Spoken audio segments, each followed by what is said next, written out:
শাশুড়ি বারবার বলছিলেন, এখন বন্ধ করো, আমি ক্লান্ত হয়ে গেছি, আমার আর সহ্য হচ্ছে না, তুমি অনেক শক্তিশালী, কিন্তু আমি দুর্বল। তারপর শ্বশুরের গম্ভীর আওয়াজ শোনা গেল। এরপর আমি যা দেখলাম সেটা শুনলে আপনার শরীর কেঁপে উঠবে। কারণ আমার শ্বশুরবাড়িতে আসার 4 দিন হয়ে গেছে। প্রথম দিন থেকেই আমি তাদের দৈনন্দিন রুটিন পর্যবেক্ষণ করতে শুরু করি। আমার স্বামী রাতে দুধ পান করতে পছন্দ করেন। তিনি আমাকে বলেছিলেন রাতে 1 গ্লাস দুধ তার ঘরে নিয়ে যেতে হবে। কিন্তু আমার ভুলো মনের কারণে আমি এই 4 দিনেও দুধ নিয়ে আসতে ভুলে গিয়েছিলাম। 3 দিন ধরে তিনি আমাকে বারবার মনে করিয়ে দিয়েছিলেন, কিন্তু আমি ভুলেই গিয়েছিলাম। শেষে তিনি রেগে গিয়ে বললেন, এখন থেকে দুধ নিয়ে আসবে না, কি হতে পারে তা তুমি জানবে না। আমি হতবাক হয়ে তাড়াতাড়ি রান্নাঘরে চলে গেলাম। রান্নাঘরে পৌঁছে আমি বুঝলাম আমি আমার হৃদয় রুমে চলে রেখে এসেছি। গরম দুধ করে ফিরে আসার সময় হঠাৎ করেই আমি অদ্ভুত একটি আওয়াজ শুনতে পেলাম। আওয়াজটি শাশুড়ির ঘর থেকেই আসছিল। প্রথমে আমি অবাক হয়ে গেলাম, তারপর ভাবলাম কিছু একটা তো নিশ্চয় হচ্ছে।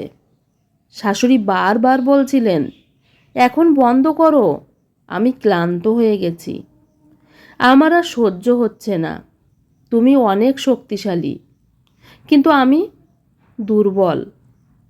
তারপরে শ্বশুরের গম্ভীর কণ্ঠস্বর শোনা গেল, এতে ক্লান্ত হওয়ার কি আছে, এত দ্রুত ক্লান্ত হয়ে গেলে কি করে হবে, শীঘ্রই আবার শুরু করো, আমার কাছে আসো। এসব শুনে আমি হতবাক হয়ে রুমে ফিরে এলাম এবং বিছানায় শুয়ে পড়লাম। ঘুমানোর সময় আমার মনে কেবল এটাই ঘুরছিল যে আমার শ্বশুর দেখতে হাড়ের মতো হলেও তিনি এতটাই শক্তিশালী যে এই বয়সে আমার শাশুড়ির আর্তনাদও শুনতে পাচ্ছিলাম। আমার স্বামী খুব তাড়াতাড়ি ক্লান্ত হয়ে যেতেন।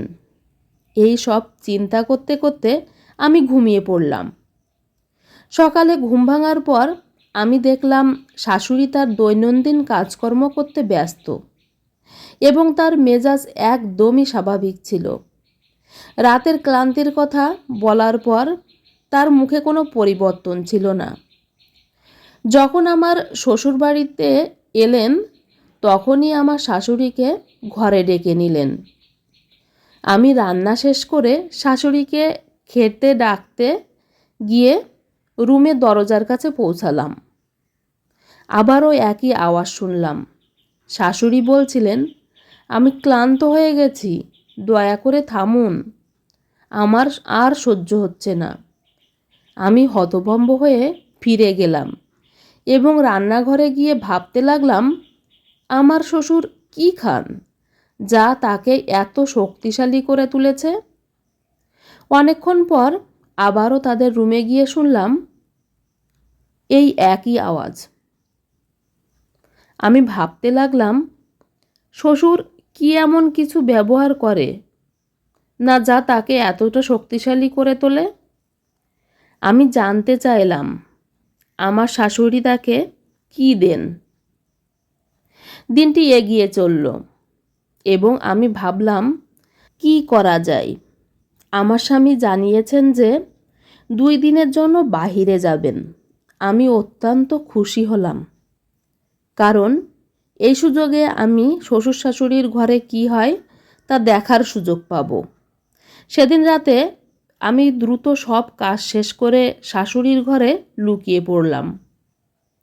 এমন একটি স্থান বেছে নিয়েছিলাম যেখান থেকে আমি তাদেরকে দেখতে পারতাম, কিন্তু তারা আমাকে দেখতে না পায়। রাতের বেলা তারা ঘরে ঢুকলেন। আমার অনেক ঘুম পাচ্ছিল, কিন্তু তাদের দেখার আগ্রহে আমি ঘুমের বলিদান দিলাম। অবশেষে আমার অপেক্ষার অবসান হলো।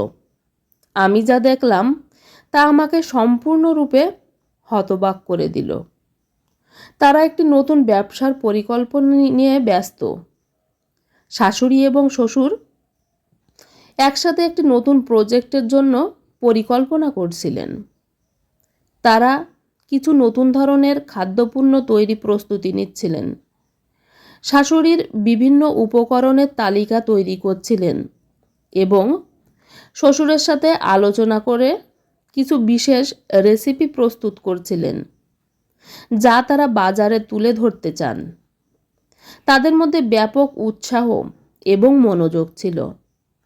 শ্বশুর একটি বিশেষ ধরনের খাদ্য তৈরির পরিকল্পনা করছিলেন, যা তার নিজের সংযোজন করা উপাদান দিয়ে প্রস্তুত হবে।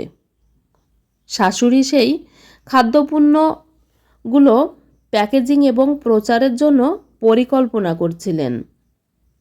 তাদের সম্মিলিত প্রচেষ্টা এবং পরিকল্পনার প্রতি নিবেদন আমাকে গভীরভাবে প্রভাবিত করেছিল। এই অভিজ্ঞতার মাধ্যমে আমি বুঝতে পারলাম শাশুড়ি এবং শ্বশুরের সম্পর্কের শক্তি তাদের একসাথে কাজ করার মাধ্যমে তৈরি হয়েছে। তাদের পারস্পরিক সম্মান এবং সহযোগিতা তাদের সম্পর্ককে আরও শক্তিশালী করে তুলেছে।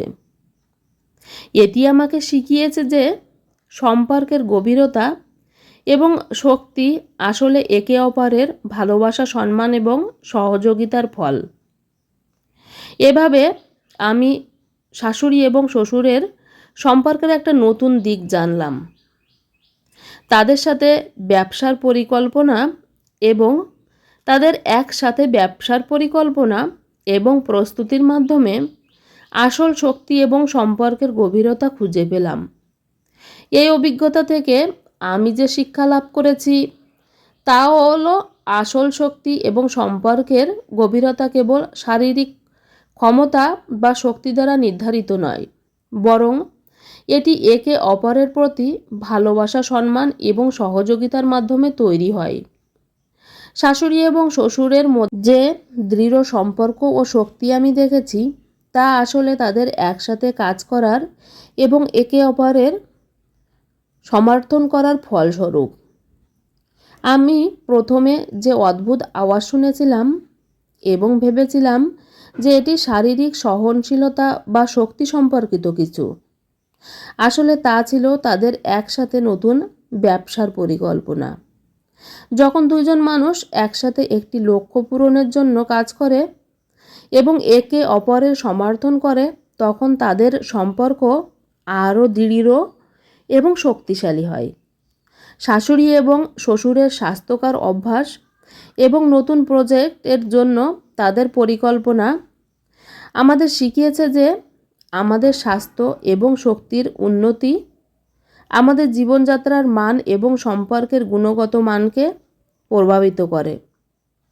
আরও একটি জিনিস বুঝলাম, যে কোনো কাজে পুরুষের পাশাপাশি যদি নারীরা থাকে তাহলে সেই কাজ সম্পূর্ণ করতে বেশি কষ্ট হয় না।